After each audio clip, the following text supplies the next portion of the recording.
In this lesson we're going to create a level timer. Now, to create a timer is very simple and straightforward.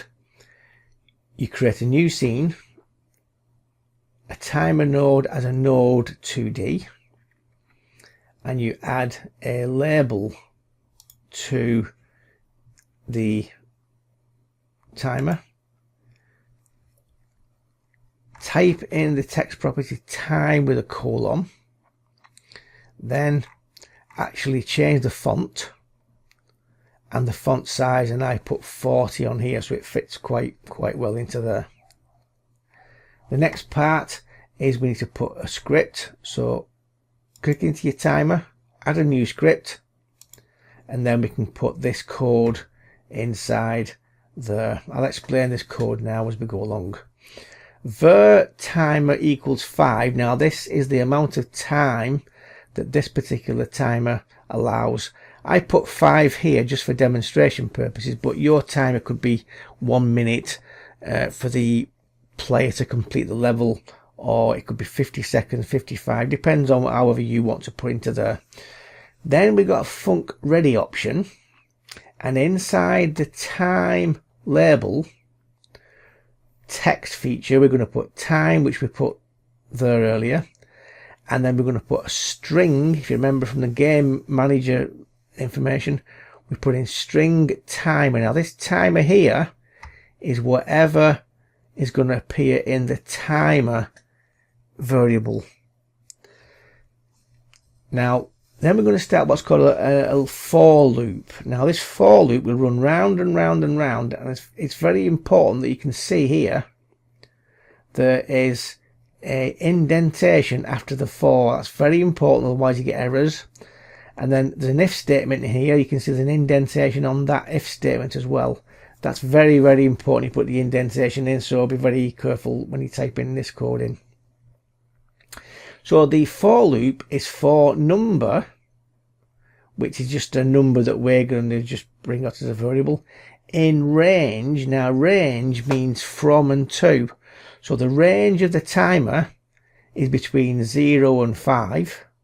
Okay, so that's what we're going to put in there. So for number, which is a variable, in range timer. Then if you remember, I said that the internal timer runs at 1/60th of a second.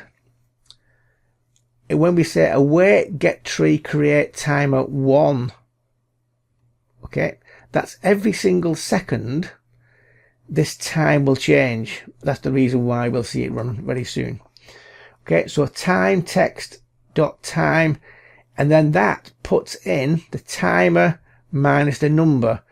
The number here is based inside the for loop, so the for loop number goes into there -1. Okay, then we've got an if statement. If timer is less than number, which equals 1, in other words, if the countdown timer has gone to 0, print out of time. Now this print section here is just a way of debugging to make certain the program runs correctly. Because what happens when the program runs, down here in the output section, you will see printed out of time, game over. Then we know for a fact the program's running correctly.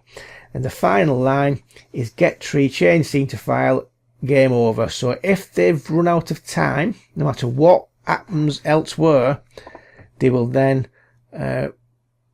finish the game and it'll be game over, and then go back to the menu. So I'll give you a couple of minutes. Make sure you type that in very correctly, very accurately, because it's very important that these indentations are in the correct place. I'll see you in a minute.